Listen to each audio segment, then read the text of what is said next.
আজকে দেখেন যে মানুষরা যারা ইসলামকে অনুসরণ করতেছে না, নিজের নফসকে যারা ইলাহ বানিয়ে নিয়েছে কোরআনের আয়াত অনুসারে, যারা নিজের নফস যেদিকে বলে সেদিকে তারা চলার চেষ্টা করছে, এটা কি আসলে সুখে আছে?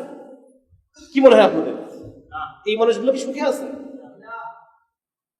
একজন মদখোর, সে মনে করতেছে মদের মধ্যে আমার শান্তি, কিন্তু at the end of the day সে কি সুখে আছে? এবার দেখেন তো, যে মানুষগুলো নিজের মন মতো চলে, একজন মনে করতেছে যে আমি যুব সমাজের মধ্যে বিভিন্ন প্রেমের অবৈধ সম্পর্কে লিপ্ত হওয়ার একটা আছে, কারণ কারো কারোর মধ্যে প্রবণতা থাকে। তো যে ছেলেটা এই কাজটা করতেছে বা যে মেয়েটা এই কাজটা করে, কেউ নাটক সিনেমায় চাকরি করে, দেখেন না যে যারা নাটক সিনেমা করে বেড়ায়, হয় আত্মহত্যা করে, অথবা সংসার টেকে না, অথবা মাদকে আসক্ত, শান্তি নাই তো।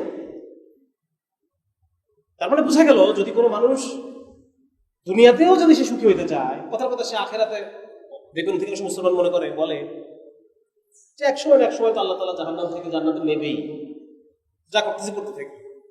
অধিকাংশ যারা মুসলমান পরিবারের সন্তান, তাদের, আমরা যারা আল্লাহ বিশ্বাস করি, আখিরাতে বিশ্বাস করি, আমাদের একটা টেন্ডেন্সি এরকম থাকে, যারা দিন আমরা বুঝতাম না যখন, যে আল্লাহ তো একসময় হাজার হাজার বছর ধরে পুরে টুরে একসময় তো আল্লাহ মাফ করে জান্নাতে দেবেই।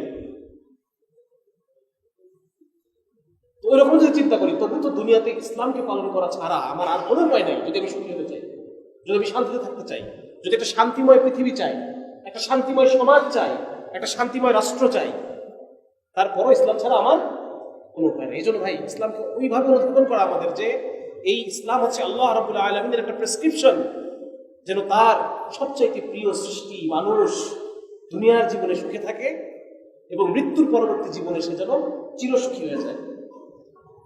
ইসলামের উদ্দেশ্য তো এইটাই। যখনই মানুষ নিজের নফসের কারণে, নিজের মন চাহি খায়েশের কারণে, মানব রচিত বিভিন্ন কায়দা কানুন, বিভিন্ন ধরনের মতাদর্শের কারণে মানুষের জীবন যখন অতিষ্ঠ হয়ে গেছে, তখনই আল্লাহ রাব্বুল আলামিন নবী পাঠাইছেন। ঠিক না? দেখেন কওমে সামুদকে, সেখানে তারা ওজনে কম দিত। এক তো তারা কুফর শিরক, এগুলো তো আছেই, এগুলো হচ্ছে মূল, যে কোনো অশান্তির মূল হচ্ছে কুফর শিরক। মানুষের বানানো বিভিন্ন জীবন বিধান, এটাও কুফর শিরকের মধ্যে পড়ে। কারণ সমস্ত বিধান দেনেওয়ালাকে তো আল্লাহর ইখতিয়ারের মধ্যে আমি হাত লাগাইতেছি, সুতরাং এটাও কুফরের মধ্যে, শিরকের মধ্যে পড়ে। যার কারণে যে মূল তো কুফর শিরক, এটা নিয়ে কোনো মানুষের জীবনের যত পেরেশানি, যত অশান্তি, যত জটিলতা, যত জুলুম অত্যাচার, সবকিছুর মূলে কুফর বা শিরক আছেই। এজন্য সমস্ত নবী এসে প্রথমে শুরু করেন কি দিয়ে? শুরু করেন লা ইলাহা ইল্লাল্লাহ। ওই জায়গায় সাফ হলে পরে বাকি জিনিস সাফ হবে। আর দেখেন, সমস্ত নবী যারা ওই সময়কার, যখন নবী আসছেন দুনিয়াতে, ওই সময় কওমের অবস্থা কি ছিল? তাদের জীবন বিভিন্ন পেরেশানি দ্বারা জর্জরিত ছিল। হয় মাপে কম দেওয়া হচ্ছে, কমে তারা বিভিন্ন জায়গায় ডাকাতি, রাহাজানি এগুলো করতেছে, এগুলোর দ্বারা জমিনের মধ্যে ফাসাদ। আল্লাহ আমাদের বারবার বলছেন, তোমরা জমিনে কি করো না, ফাসাদ সৃষ্টি করো না, মানুষের জীবনকে পেরেশান করো না। কওমে লূত, তারা মানুষের জীবনকে পেরেশান করে ফেলছে। যার কারণে প্রত্যেকটা, একমাত্র ইসলাম ছাড়া আর সমস্ত যত ধরনের জীবন বিধান আছে, মতাদর্শ আছে, এগুলো জুলুম তৈরি করে। কি তৈরি করে? ফাসাদ তৈরি করে, জুলুম তৈরি করে। আজকে সারা দুনিয়ায় যে ফাসাদ আপনি দেখতে পাচ্ছেন, সারা দুনিয়া ব্যাপী ফাসাদ না? আফ্রিকায় এক একটা দেশের যে পরিমাণ সোনা মজুদ, তাদের যে পরিমাণ সোনার খনি, প্রত্যেকটা দেশ বলি ওই সোনা তুলে নিয়ে চলে যাচ্ছে ইউরোপের দেশগুলো, চলে যাচ্ছে। সারা দুনিয়া একটা ফাসাদ, মানুষ না খেয়ে মারা যাচ্ছে, আর এরা বিলিয়ন বিলিয়ন ডলার অপচয় করতেছে সমকামিতা ছড়ানোর জন্য। আপনারা জানেন, এগুলো পত্রিকা আপনারা দেখেন, ফেসবুকে আপনারা এগুলো দেখেন। এই যে সারা দুনিয়া জুড়ে একের পর এক তারা ফাসাদ সৃষ্টি করে রাখছে, এটার মূল কারণ কি? মূল কারণ ইসলাম না থাকা। ইসলাম নাই দেখে এত ফাসাদ। আজকে যদি ইসলাম থাকতো, পরিবার ইসলাম যে থাকতো, যে পরিবার ইসলাম থাকবে, ওই পরিবারটা ফাসাদ মুক্ত পরিবার, নাকি? ওই পরিবারের মধ্যে শান্তি, ওই পরিবারে পা দিলেই আপনার মনে হবে যে এই বাড়ির মধ্যে এমন একটা কিছু আছে, শান্তিময় একটা পরিবার। আর যে পরিবার ইসলাম নাই, স্বামী স্ত্রী প্রতিদিন ঝগড়া, সন্তান মাদকাসক্ত, সন্তান বাপের কথা শুনে না, বহু আপনারা পেপার পত্রিকায় পান যে বাবার সাথে সন্তানের সমস্যা, সন্তান বাবার মাথায় হাতুড়ি দিয়ে বাড়ি দিছে, মেয়ে আরেকজনের সাথে ভেঙে চলে গেছে। পান্না এগুলো আরো বহু ধরনের ফ্যাসাদ আছে পরিবারের মধ্যে, যে জিনিসগুলা ইসলাম না থাকার কারণে আসছে। একটা সমাজের মধ্যে যত ধরনের অস্থিরতা, একটা ইসলামী সমাজ কেমন হবে আমরা এগুলো দেখি নাই। আমাদের দুর্ভাগ্য যে আমরা এগুলো দেখি নাই। একটা ইসলামী রাষ্ট্র কেমন হয় আমরা এগুলো দেখি নাই।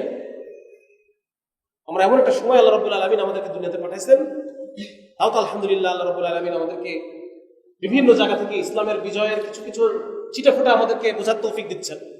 কিন্তু আমাদের আকাবিরিন যারা ছিলেন, যখন খিলাফতের দুনিয়া থেকে মিটে গেছে 1924 সালের পর, ওই মুহূর্তটা চিন্তা করেন ওই সময় যারা মুসলমান দুনিয়াতে ছিলেন কত কষ্ট, কত অন্তরের মধ্যে বেদনা নিয়ে তারা দুনিয়া থেকে চলে গেছে। যার কারণে ভাই মূল কথা আমাদের এটা, যে আমাদের ইসলামের যে অনিবার্যতা, ইসলামের যে অবিকল্পতা, ইসলাম ছাড়া কোনো বিকল্প নাই, ইসলাম যে অনিবার্য, ইসলামকে লাগবেই নিজে বাঁচার জন্য, পরিবারকে বাঁচানোর জন্য, সমাজকে বাঁচানোর জন্য, রাষ্ট্রকে বাঁচানোর জন্য, পুরো বিশ্বের সমস্ত সৃষ্টিকে বাঁচানোর জন্য, সমস্ত মানুষকে বাঁচানোর জন্য, এমনকি কাফেরকেও বাঁচানোর জন্য। কাফের কল্যাণও কিসের মধ্যে? আপনারা দেখছেন না বিগত হাসিনা সরকার হিন্দুদেরকে নিয়ে কত রাজনীতি করছে। আমরা দেখছি যে পুলিশ সাঁওতাল পল্লীতে আগুন দিচ্ছে। আপনারা এই ভিডিও দেখছেন এগুলা? হ্যাঁ, এগুলো রাজনীতি। আমি নিজেই আগুন দিব, আবার আমি নিজেই বলবো যে আমাকে তোমাদেরকে বাঁচানোর জন্য আমি ছাড়া কেউ নাই, অতএব তোমরা আমাকে কি করো। ভারতকে দেখাবো যে দেখো হিন্দুদের কি অবস্থা, ওদের বাঁচানোর জন্য আমি ছাড়া কেউ নাই। অথচ আগুনটা দিচ্ছে কে? আমি দিছি। পেপার পত্রিকা ইন্টারনেট সার্চ দেন, দেখবেন যে যত মূর্তি ভাঙচুর অধিকাংশ আপনি দেখবেন যে কোনো ছাত্রলীগ বা যুবলীগ বা কেউ জড়িতের মধ্যে। সার্চ দিয়ে দেখেন, সমস্ত খবরের হেডলাইনগুলো দেখেন। যার ফলে বিষয়টা হচ্ছে এটা, যে যদি অমুসলিমদের আজকে তোমরা বুঝতেছে না, আমরা যখন বলি যে খেলাফার কথা বলি বা আমরা শরিয়ার কথা বলি, আমরা ইসলামের কথা বলি, ওরা তখন জিজ্ঞেস করেছিল সেই রাষ্ট্রে অমুসলিমদের অধিকার কি হবে। আরে ভাই, অধিকার বেশি পাবা এখন যা পাচ্ছ তার চেয়ে। আমার কথা বুঝে আসছে ভাই? যদি ইসলামী রাষ্ট্রের জিম্মি বলেন, এটা কি ইসলামী রাষ্ট্রে অমুসলিম অধিবাসী যারা থাকে তাদেরকে বলে জিম্মির যে অধিকার, রাসূলুল্লাহ সাল্লাল্লাহু আলাইহি ওয়াসাল্লাম হাদিস, যে কোনো জিম্মির উপর যদি অত্যাচার করা হয় কাল হাশরের মাঠে আমি নিজে তার হয়ে লড়াই করব। কত বড় কথা চিন্তা করে দেখেন। আল্লাহ রাসূল বলতেছেন কোন জিম্মির উপরে, আজকে ওরা বলতেছে যে আমাদের জমি জমা নিয়ে নিচ্ছে, আমরা ইন্ডিয়া চলে যাচ্ছি। তাহলে এর বিপরীতে নবীজি হাদিসটাকে দাঁড় করান, আজকে যদি ইসলামী হুকুমত থাকতো, সেই হুকুমতের অধীনে তুমি যদি জিম্মি মর্যাদার হইতা, তাহলে তোমার এই জমি নিতে পারে মানুষ? হ্যাঁ, নবীজির হাদিস আছে না যে যদি কোনো অমুসলিম জিম্মির উপরে যদি অত্যাচার করা হয় কাল হাশরের মাঠে আমি নিজে তার বিরুদ্ধে মামলা দায়ের করবো আল্লাহর কাছে। তাহলে অধিকার আগে যদি ইসলাম থাকতো অধিকার বেশি পাইতো না তারা, নিরাপত্তা বেশি পাইতো না তারা। সারা পৃথিবীর সমস্ত প্রাণীকুলকে বাঁচানোর জন্য ইসলাম প্রয়োজন। কি বললাম? পরিবার বাঁচানোর জন্য, সমাজ বাঁচানোর জন্য, একটা দেশকে, রাষ্ট্রকে বাঁচানোর জন্য, অমুসলমানকে বাঁচানোর জন্য, কুকুর বিড়ালকে বাঁচানোর জন্য ইসলাম প্রয়োজন। চীন দেশে প্রতি বছরে একটা অনুষ্ঠান হয়, সেই অনুষ্ঠানে 10,000 কুকুর খাওয়া হয়। ওরা তো এমনি এসব খায়, আপনারা জানেন। খাবি সভ্য মানুষের মতো খা। কিভাবে খায় জানেন? প্রথমে কুকুরটাকে ঝুলানোর পরে একটা টান দিয়ে জ্যান্ত অবস্থায় চামড়াটা ছিঁড়ে ফেলে, এবং ওদের যুক্তি হচ্ছে এই চামড়াটা ছিঁড়ে ফেলার ফলে কুকুর যে মুসরামুসরিটা করে, এর ফলে গোশতের টেস্ট বাড়ে।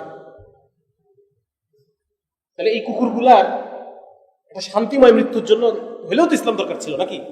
ও তো জবাই যে করতে এটা তো জানে না।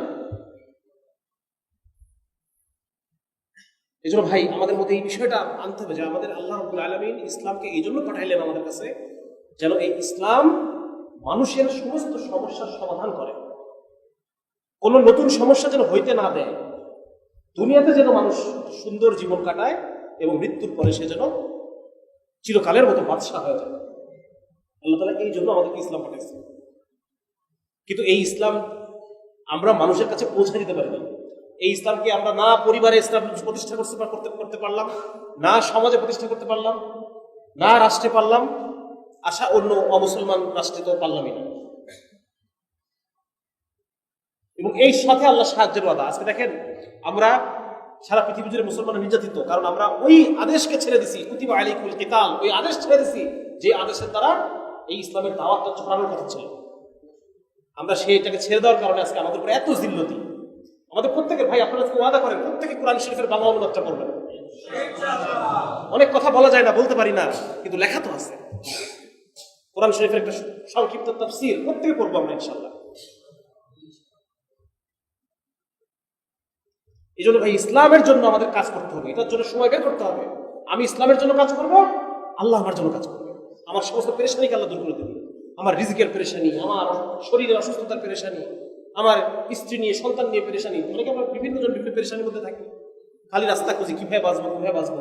ভাই বাঁচার উপায় আপনি আল্লাহর কাম করেন, আল্লাহ আপনার কাম করেন, এটাই বাঁচার উপায়। কারণ আপনি তো রাস্তা খুঁজে পাবেন না, পাবো নাকি? আমরা সমস্যা থেকে রাস্তা খুঁজে পাই, আর আল্লাহর সামনে রাস্তার অভাব নাই। আল্লাহ তাআলার সামনে হাজারো লক্ষ রাস্তা আছে আমার সমস্যাটাকে সমাধান করা। আমি হয়তো একটা দুটো ছাড়া চোখে দেখি না। এই জন্য ভাই সবাইকে দিনের কামে লেগে যেতে হবে, ইসলামকে পরিপূর্ণভাবে জানা, বোঝা, ইসলামের গুরুত্বকে উপলব্ধি করা, এবং এটা আরেক ভাইকে এই জিনিসটা বোঝানো। এটা বোঝাতে হবে যে ভাই, একটা বেকারকে বোঝাতে হবে, ভাই তুমি যে আজকে বেকার, এর কারণ ইসলাম নাই।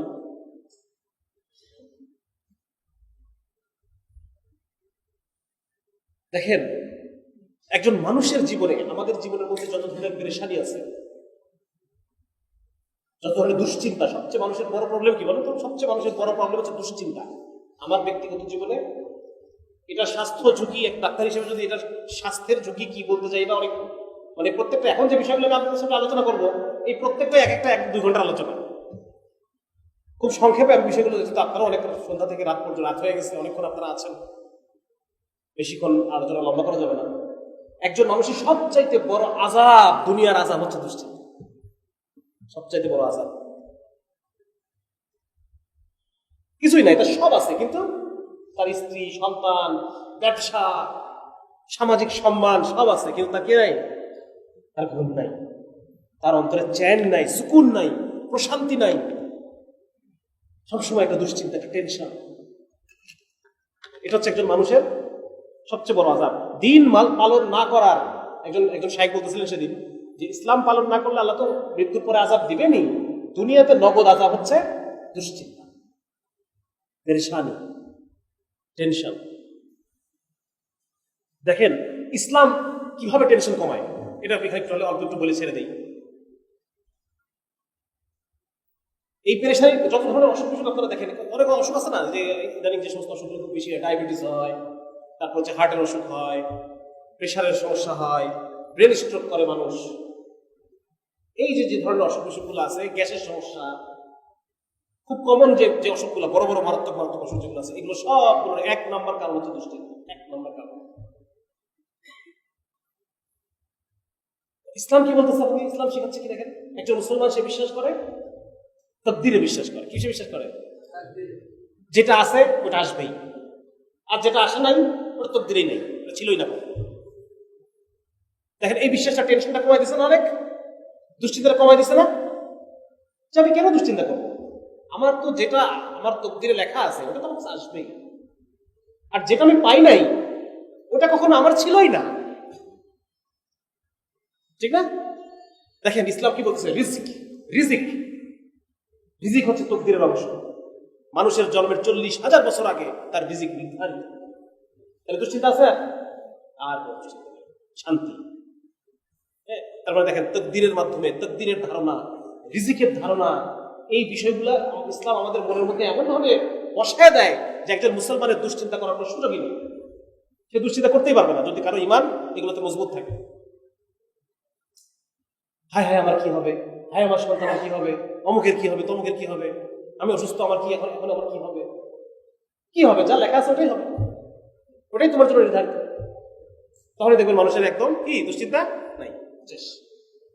এই জন্য ইসলাম তার সমস্ত চিন্তা চেতনা ধ্যান ধারণা দিয়ে আপনাকে এমন একটা পার্সোনাল লাইফ দিবে, পার্সোনাল লাইফ আপনাকে ইসলাম দিবে, যেই লাইফে অসুখ বিসুখ থাকবে, অসুখ কিন্তু থাকবে, আল্লাহ তাআলা কাউকে পরীক্ষা করার জন্য দিবেন, কারো গুনাহ মাফ করার জন্য দিবেন।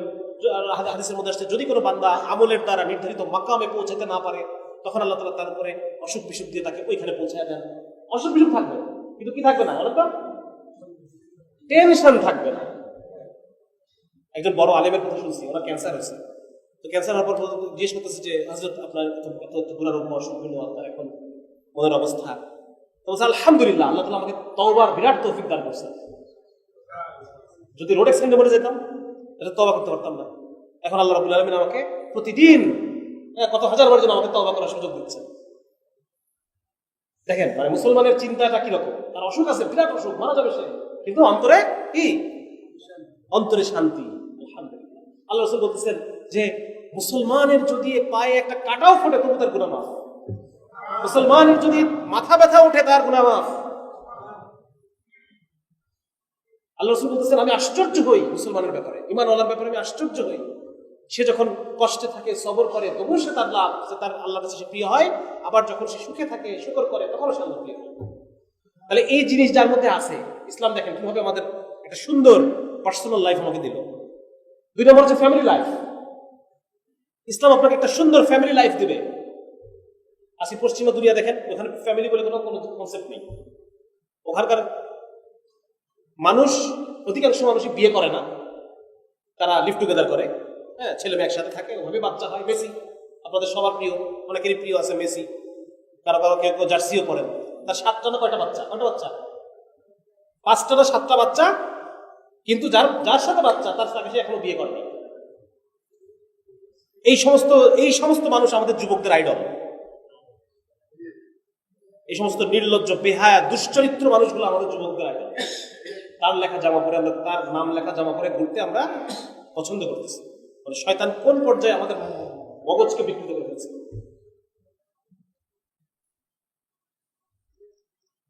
তো পরিবার বলতেছেন যে পশ্চিমা বিশ্বে পরিবার বলে কোনো ধারণা, মানে পরিবারের ধারণা এত বেশি দুর্বল, হ্যাঁ, সেখানে অধিকাংশ মানুষ এমনিই থাকে, এমনি বাচ্চা কাচ্চা হয়। আবার কোনো একদিন মনে হলো, এবং এই পরিবারগুলো যারা থাকে প্রথম বাচ্চা হওয়ার পরে 70% আলাদা হয়ে যায়।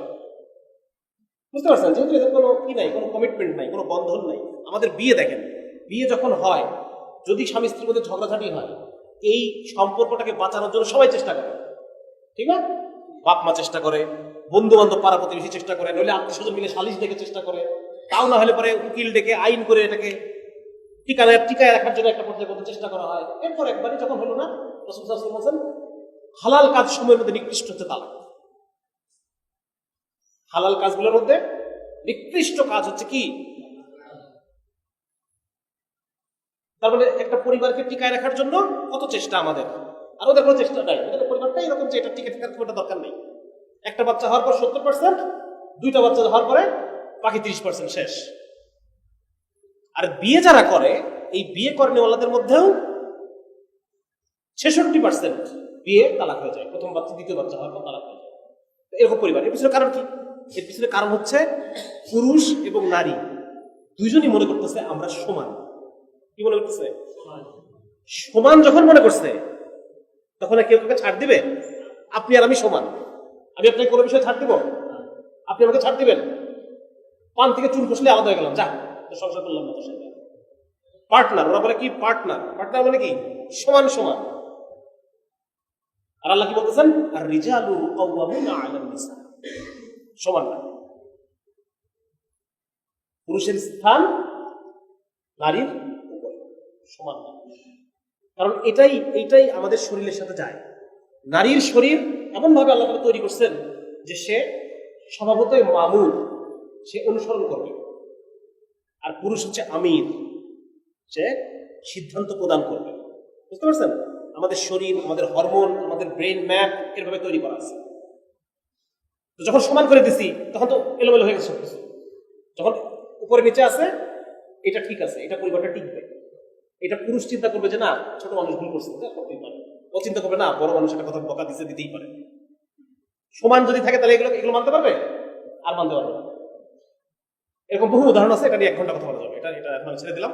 তাহলে বোঝা গেল, যদি একটা আদর্শ সুন্দর পরিবার, সেই পরিবারে ইসলাম থাকতে হবে। ইসলাম ছাড়া পরিবার টিকবে না, আদর্শ পরিবার হবে না। সেটা শান্তিময়, প্রশান্তিময় পরিবার সেটা হবে না। প্রতিদিন ঝগড়াঝাটি হবে, টেনশন হবে, গালাগালি হবে, ভাঙচুর হবে। হ্যাঁ, ওই পরিবার যে সন্তানটা বেরোবে, সন্তানটাও মানসিকভাবে কি হবে বলেন? বাপমার সাথে সুসম্পর্ক নাই যে পরিবারে, সেই পরিবারের সন্তান কেমন হয়? তার মানসিক অবস্থা কেমন হয়? অন্যরকম হয়। আর যে পরিবারের স্বামী স্ত্রী মিল মহব্বত ভালো, ওই পরিবারের সন্তানটাও তার ব্যক্তিত্ব, তার চিন্তা চেতনা সুন্দর হয়। একইভাবে এভাবে সমাজের মধ্যে যখন ইসলাম থাকবে, সেই সমাজটা হবে প্রশান্তির সমাজ, শান্তির সমাজ। আজকে আপনি টাকা নিয়ে বাজারে যান, একটা মাছ কিনতে যান, কিন্তু আপনার মধ্যে সবসময় টেনশন থাকে যে আমাকে আমি যদি আপনি ফল কিনতে গেছেন, দেখবেন যে শুনতে খারাপ লাগতে পারে, কেউ ফল ব্যবসায়ী থাকতেও পারেন এখানে, যে যেই ফলটা দোকানদার ভিতরে ঢুকাই দিবে ওইটাই বলেন না, কথা বলেন, ওইটাই পছন্দ। আপনি নিজে যেটা বেছে বেছে নিবেন এটা ঠিক আছে, যেই দুই একটা ও দিছে,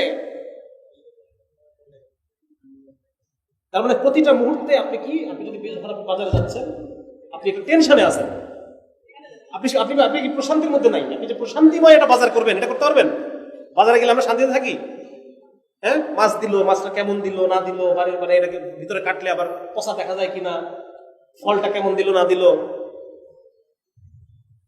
আর যদি উল্টাটা হইতো, দোকানদার নিজেই তার মালের দোষ বয়ান করতেছে, ভাই এটা নিয়ে না, এটা সমস্যা আছে। এরকম হয়েছে কিনা? ইসলামী হুকুমতের সময় এরকম বাজার ব্যবস্থা ছিল কিনা? এরকম অর্থ ব্যবস্থা ছিল কিনা? অর্থ ব্যবস্থা ছিল। আপনাদের একটা ঘটনা শোনাই। মোহামেন পাটোয়ারি নামে একজন লেখক আছে, আপনারা জানেন তো? অর্থনীতি লেখালেখি করে, নরওয়েতে পড়াশোনা করছে। তো ও নরওয়েতে ও কি বলতেছে যে ভাই আমি একটা দোকানে গেলাম যে একটা জামা কিনবো, তো ওই জামাটার মধ্যে একটা বোতাম নাই, ওখানে লেখা আছে যে এই জামাটার মধ্যে বোতাম নাই, অতএব এটা যদি কিনতে চান $5 কম। আমি নিয়ে গেলাম, ওই জামাটা আমি দিছি, ওখানে যে লোকটা দাঁড়াইছিল বললো ভাই এই দেখেন ট্যাগটা, এখানে বোতাম নাই। আমি তারপর এটাই নিব। পরে যখন ও আসছে কাউন্টারে আসছে, কাউন্টারের লোক তাকে বলছে ভাই এই জামাটার মধ্যে বোতামটা নাই, আপনি ভালো করে খেয়াল করেন। তখন বলছে যে আমি এটাই নিবো, কারণ এটা $5 কম, আমি এটাই নিবো। দেখেন আজকে আমাদের যে ব্যবস্থাগুলা ওরা কিন্তু নিয়ে নিচ্ছে, আর আমরা মুসলমান এগুলা ছেড়ে দিচ্ছি। আমাদের যে বৈশিষ্ট্যগুলো ছিল এগুলো ওরা কিন্তু এটা ভালো করছে। যার কারণে এটা বলতেছি যে দেখেন আজকে যদি বাজারে ইসলাম থাকতো, মানুষের অর্থনৈতিক জীবনের মধ্যে যদি আজকে ইসলাম থাকতো, অর্থ ব্যবস্থার মধ্যে, তাহলে আজকে আপনি বাজারে যাওয়ার সময় আপনাকে তো টেনশন করতে হতো না, এত পেরেশান হতে হতো না আপনাকে, যে আমি ঠকলাম না জিতলাম, এই চিন্তা আপনার করতে হতো না। আজকে বিভিন্ন রকম রাষ্ট্রের কথা হচ্ছে, হ্যাঁ, কেউ গণতান্ত্রিক রাষ্ট্রের কথা বলতেছেন, যারা কমিউনিস্ট তারা সমাজতান্ত্রিক রাষ্ট্রের কথা বলতেছে, কিন্তু আমরা যে ইসলামী রাষ্ট্রের কথা বলবো আমাদেরকে বাধা দেওয়া হচ্ছে, এটা বলা যাবে না। কেন ভাই? সবাই তোমাদের নিজেদের প্রস্তাবনা উপস্থাপন করতেছো, আমরা আমাদের প্রস্তাব উপস্থাপন করতেছি, এটা করতে দিবা না? মাঝে মধ্যে আমরা এরকম লিখি যে আমাদের প্রয়োজনে গণভোট করো, আমাদেরকে 2 মাস টাইম দাও, 2 মাসে তোমরা প্রচারণা চালাবো, আমরা প্রচারণা চালাবো, এবার গণভোট হবে। যে দেশের জনগণ তারা কোরআনের রাষ্ট্র চায় নাকি কোরআন ছাড়া রাষ্ট্র চায়, এটা তো করবে। তার মানে জনগণের মত তাদের কাছে কোনো বিষয় না। এই ডেমোক্রেসি বা গণতন্ত্র বলে আপনাকে একটা কি দেওয়া হচ্ছে, আপনাকে একটা ছোট বাচ্চাকে কি করে বুঝ দেয় না, বাবা বুঝ দেখে বুঝ দিয়ে পাঠায় দেয়। হ্যাঁ, আমার কাছে আজ আসে, ধরেন মেয়ে আসছে আমার কাছে, আসলে পরে আমি এখন রাত্রেবেলা যাবো, আমাকে এখন আইসক্রিম খেয়ে দিতে হবে, অনেক রাত, আমরা কি করি এটা বুঝ দিই, হ্যাঁ বেটা আইসক্রিম ভালো না বলে টলে পাঠাই দিই। এটা হচ্ছে এই জিনিস, শব্দটাই হচ্ছে আপনাকে কি দেওয়া, আপনাকে বুঝ দেওয়া শব্দ। তার সব ক্ষমতা তোমার হাতে, আমাদের হাতে কোনো ক্ষমতাই নাই, সবই তোমার হাতে ক্ষমতা, তুমি যা বলবো তাই। আসলে কি তাই? এইরকম মানে পুরো বিশ্বটা এভাবে প্রতারণা। আপনারা জানেন যে দাজ্জাল শব্দের অর্থ কি? নিকৃষ্ট প্রতারক। দাজ্জাল শব্দের অর্থ নিকৃষ্ট প্রতারক, মানে প্রতারণা স্কয়ার। তো এই হচ্ছে দাজ্জালি দুনিয়া। আপনাকে প্রত্যেকটা মুহূর্তে আপনার সাথে কি করা হবে? প্রতারণা করা হবে আপনার সাথে। প্রতারণা, আমরা প্রতারণা মধ্যে আছি। বিপরীতে যখন আমরা বলতেছি যে না ইসলাম, ইসলামী হুকুমত, ইসলামী আইন, ইসলামের বিচার ব্যবস্থা, এইটা মানুষের ফিতরাতি, মানুষের শরীরের সাথে যায়, মানুষের মনের সাথে যায়। যেমন ধরেন গতকালকে একটা জায়গায় আলোচনা করতেছিলাম যে বিচারটা কেমন হয়, বিচারের লক্ষ্য কি হওয়া উচিত? যে অপরাধ করছে তার শাস্তি দেওয়া, এটাই? নাকি সমাজে যেন আরো কেউ অপরাধ করতে না পারে সে ব্যবস্থা করা? কোনটা হওয়া উচিত? এটা হওয়া উচিত না? বিচারের উদ্দেশ্য হওয়া উচিত এক, যে অপরাধ করছে তার সংশোধন, আর ভবিষ্যতে যেন আরো অপরাধ না হয়। যে চুরি করছে, হ্যাঁ আচ্ছা ঠিক আছে, এটা বাদ দিয়ে দেবো, এটা না যে ক্যামেরার সাথে বলে কানেকশন আছে, ক্যামেরার সাথে কানেকশন আছে নাকি? এটা কি আচ্ছা ঠিক আছে, কি বলতেছিলাম ভাই? আপনারা বিরক্ত হচ্ছেন? রাত হয়ে গেছে। বিচার বিচার বিচারের উদ্দেশ্য কি হওয়া উচিত, তাই না? ধরেন আমার আত্মীয়, ধরেন আমার ভাই খুন হয়ে গেছে, এখন আরেকজনকে ফাঁসি দিয়ে দিল, ওই কোনার মধ্যে জেলখানার ভিতরে এক চিপার মধ্যে ফাঁসি দিয়ে দিল, পরের দিন পেপারে আসছে ফাঁসি হয়েছে। কিন্তু আমার কি লাভ? ওই জনগণের কি লাভ? মানে তারা এটা দিয়ে তারা কিছু শিখছে, কোনো কিছু শেখা গেছে, কোনো ট্রেনিং হয়েছে তাদের? আর যদি এই ফাঁসিটা সবার সামনে হইতো, হ্যাঁ, 1 কোটি মানুষ, 10,000 মানুষ ওখানে দাঁড়ায় দাঁড়িয়ে দেখছে, আর ওইটা লাইভ টেলিকাস্ট হয়েছে, আরো 1 কোটি মানুষ দেখছে, তাহলে এখন কেমন হয় বলেন? এই 10,000 মানুষের মধ্যে কেউ কখনো জীবনের কোনো পর্যায়ে তার মধ্যে মাথার মধ্যে যদি খারাপ চিন্তা আসে, হ্যাঁ, কোনো একটা বদ চিন্তা যদি তার মাথার মধ্যে আসে, ওই যে সে দেখছে ওইটা তার মাথার মধ্যে হিট করবে, যে হয়তো দেখছি এরকম, ওই নৃশংসতা, একটা ভয়। কারণ আমাদের ব্রেন এভাবে কাজ করে যে আমাদের ব্রেনে 90% তথ্য আমাদের ব্রেন বাদ দিয়ে দেয়। আর যত তথ্য আপনি দিবেন, এই জন্য পোলাপান পড়া ভুলে যায়, যা পরে ভুলে যায়, 90% তথ্য ব্রেন বাদ দিয়ে দেয়, ওইটাই মনে থাকে যেটা আপনার একটা কষ্ট তৈরি করছে মাথার মধ্যে। এই জন্য দেখবেন যে মারে তার মনে থাকে না, যে মায়ের খায় তার মনে থাকে। কারণ কষ্টকর কোনো কিছু যদি থাকে আসে, ওইটা মাথার মধ্যে মনে থাকে। অথবা যদি রিওয়ার্ড, আপনি কোনো একটা পুরস্কার পাইছেন, কোনো একটা কাজ করে কোনো একটা শান্তি পাইছেন, ওইটা মাথার মধ্যে থাকে, কষ্ট অথবা শান্তি। এই জন্য আল্লাহ তাআলা দেখেন আমাদের ওটার সাথে মিলায় জান্নাত এবং জাহান্নামের কনসেপ্ট রাখছে মানুষকে। এটা কেন? এটা এক তো এটা আছে আমাদের জন্য আখিরাতে, 2 নাম্বার এটা আমার দুনিয়ার জীবনকে নিয়ন্ত্রণ করবে, আমার কার্যক্রম, আমার আচরণকে নিয়ন্ত্রণ করবে। সুতরাং বিচার ব্যবস্থাপনা, ইসলাম এমন ভাবে বিচার দিচ্ছে, বিচার ব্যবস্থা আল্লাহ তাআলা তৈরি করছেন যেন এটা 1 কোটি, 1 লাখ, 1 কোটি, 10 কোটি মানুষকে নিয়ন্ত্রণ করতে পারে, তাদের আচরণকে নিয়ন্ত্রণ করতে পারে। যেই লোক জেনার শাস্তি দেখছে একবার, সে যদি একাকী নির্জন একটা মেয়েকে পেয়েও যায়, তবু ওই সময়েও তার আচরণ নিয়ন্ত্রণ হবে। আমাদের ব্রেনকে আল্লাহ তাআলা ওইভাবে তৈরি করছেন, এবং আমাদের যে বিচার ব্যবস্থা ইসলামের, এটা এইভাবেই তৈরি করা, মিলাই তৈরি করা, আল্লাহ রাব্বুল আলামিন ওইভাবে মিলাই দিচ্ছে। একইভাবে ইসলামের যে রাষ্ট্র ব্যবস্থা, আল্লাহ তাআলা জানেন না যে 1 কোটি মানুষের মনকে কিভাবে কোন দিকে নিতে হবে? আল্লাহ তাআলা ওইভাবে ইসলামের যে রাষ্ট্রটা আল্লাহ তাআলা ওইভাবে তৈরি করছেন। এই জন্য ভাই সমস্ত সমস্যার একমাত্র সমাধান ইসলাম, এটা আমার নিজেকে বুঝতে হবে। আজকে আমার যত ধরনের সমস্যা, মানব জীবনের যত ধরনের সমস্যা, সবকিছুর সমাধান একমাত্র ইসলাম। এটা বুঝতে হবে, মানুষকে বোঝাইতে হবে, এটাই আমাদের দায়িত্ব, আমাদের জিম্মাদারি এটা। এবং এই যে ইসলামকে যখন আপনি যত লার্জ স্কেলে প্রতিষ্ঠা করতে পারবেন, ওইটা দেখে তত বেশি অমুসলমান হিদায়াতের পথে আসবে। রাসূলুল্লাহ সাল্লাল্লাহু আলাইহি ওয়াসাল্লাম যখন মদিনাতে রাষ্ট্র প্রতিষ্ঠা করছেন, আল্লাহ তাআলা কোরআনের মধ্যে বলতেছেন, ইযা জাআ নাসরুল্লাহি ওয়াল ফাতহ ওয়া রাআইতান নাসা ইয়াদখুলুনা ফী দীনিল্লাহ। আপনি দেখবেন, হে রাসূল, আপনি দেখবেন মানুষ দলে দলে ইসলামের মধ্যে দাখিল হচ্ছে। কখন? এটা যখন আপনি ইসলামকে যখন বড় জায়গায় প্রতিষ্ঠা করবেন। ওরা তো আমাদের নামাজ দেখে না, আমাদের রোজা দেখে না, আমরা হজ করি ওটাও দেখে না, এগুলো দেখে না, যাকাত তো মুসলমানকে আমরা দেই না। সুতরাং ওরা কি দেখবে? ওরা দেখবে মুসলমানদের যে সিস্টেম, এই সিস্টেমটা আপনি দেখাবেন। যেমন ইসলামের যে যুদ্ধের যে ব্যবস্থাপনা, আপনারা এটা জানেন কিনা অনেকে, যে যখন একটা ইসলামী রাষ্ট্রের যে খলিফা, প্রত্যেক বছর তার জন্য 1 বার বা 2 বার পাশের রাষ্ট্র আক্রমণ করা ওয়াজিব। পাশের যে রাষ্ট্র, পার্শ্ববর্তী অমুসলমান রাষ্ট্র, ইসলামী রাষ্ট্রের খলিফার জন্য প্রত্যেক বছর 1 বার বা 2 বার পার্শ্ববর্তী অমুসলমান রাষ্ট্র আক্রমণ করা ওয়াজিব। আর ওই যুদ্ধে প্রত্যেক মুসলমানের যাওয়া ফরজে কিফায়া, জানাজার মতো। এই মহল্লা থেকে যদি কেউ না যায়, সবাই গুনাহগার হবে, আর যদি কিছু মানুষ যায়, হয়ে গেল। বুঝছেন? এটা কেন বলেন তো? এটা কি যুদ্ধ, আক্রমণ? এটা দাওয়াত। প্রথমে ইসলামের রাষ্ট্রের খলিফা পাশের রাজাকে বলবে যে আপনি ইসলাম গ্রহণ করেন, তাহলে আপনার রাষ্ট্র আপনার। তাহলে উনি যদি ইসলাম গ্রহণ করে, তাহলে আমাদের কাজ হয়ে গেল।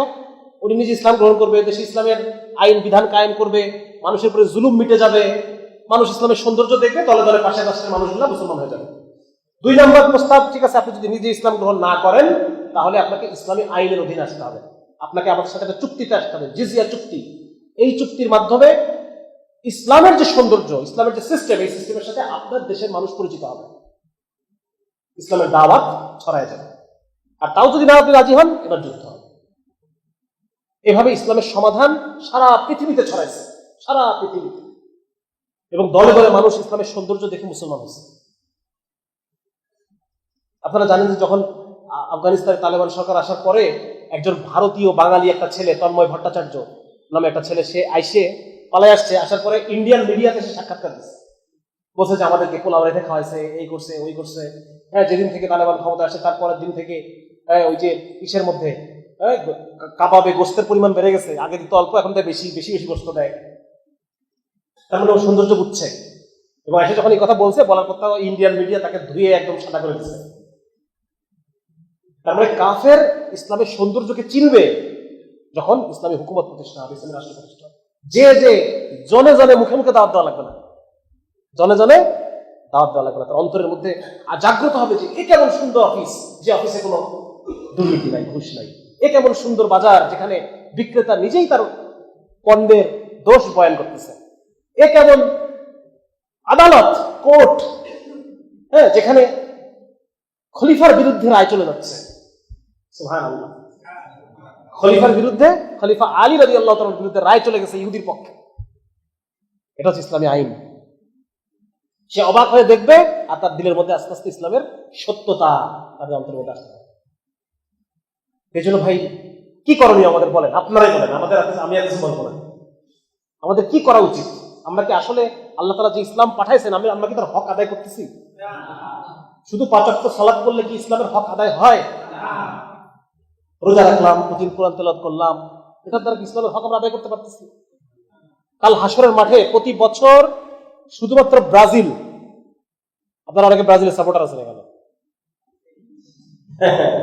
শুধুমাত্র ব্রাজিল একটা দেশ, সেই দেশ থেকে প্রতি বছর 20 লক্ষ কিশোরীকে পাচার করা হয় ইউরোপ এবং আমেরিকার পতিতালয়ে।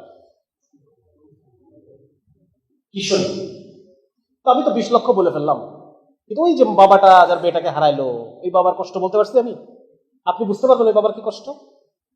ওই মা যে তার বাকিটা জীবন তার একমাত্র মেয়েকে খুঁজে বেড়াবে, হায় আমার মেয়েটা কোথায় গেল রে, ওই মায়ের কষ্ট আমরা বলতে পারলাম? 20 লক্ষ তো মুখ দিয়ে পট করে বলে ফেললাম। এই 20 লক্ষ মেয়ে, তার বাবা মা কাল হাসরের মাঠে আপনাকে ছাড়বে? আমাদেরকে ছাড়বে? হ্যাঁ, যে মুসলমানরা নামাজ পড়ছে, রোজা রাখছে, আর আমরা যে সারা পৃথিবীর মানুষ এত কষ্টে ছিলাম, তারা সমাধানটা আল্লাহ আপনি সমাধান পাঠাইছেন, কিন্তু তারা আমাদের কাছে আসে নাই। এটা তো নিশ্চিত এই জিনিস তারা আল্লাহর কাছে বলবেই, নিজেরা বাঁচার জন্যই বলবে। আল্লাহ যখন তাদেরকে জাহান্নামে দাখিল করবে, তারা নিজেরা বাঁচার জন্যই আমাদের উপর দোষ দেবে।